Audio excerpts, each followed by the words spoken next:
Hello everyone, welcome to easy study with Belal sir. আজ আমরা পঞ্চম শ্রেণীর English for today unit 2 our school garden থেকে খুব সুন্দর দুইটা কাজ শিখব। প্রথমত যে কাজটা আছে 2.1, সেটা হচ্ছে ক্যাটাগরি বা টাইপ সম্পর্কে ধারণা রাখতে হবে। 2 নম্বরে যে কাজটা আছে সেটা কি, সেটা হচ্ছে কালেকটিভ নাউন সম্পর্কে আমরা ধারণা রাখবো।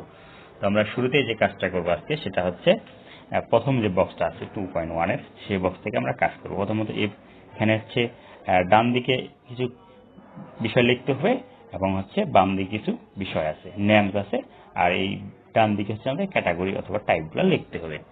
তো শুরুতে আমরা যে কাজটা করবো সেটা হচ্ছে এখানে যেমন দেওয়া আছে রোজ, সানফ্লাওয়ার, জেসমিন অ্যান্ড মেরিগোল্ড। আচ্ছা, রোজ গোলাপ, সানফ্লাওয়ার সূর্যমুখী, জেসমিন জুঁই, মেরিগোল্ড গাঁদা। তাহলে এগুলো আসলে কি? এগুলো হচ্ছে ফুল। অতএব আমরা এগুলো কোন ক্যাটাগরিতে ফেলবো? ফ্লাওয়ার। কোন ক্যাটাগরি? ফ্লাওয়ার।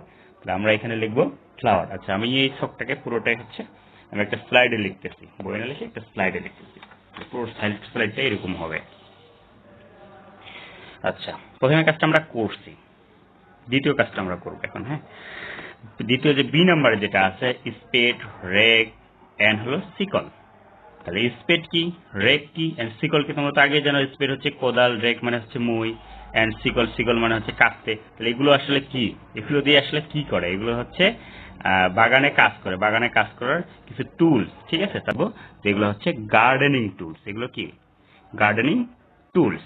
এরপরে সি নাম্বারে যেগুলো আছে সেগুলো আমরা পড়বো। হ্যাঁ, রায়ান, জেবা, গৌতম, মম। এগুলো আসলে কি?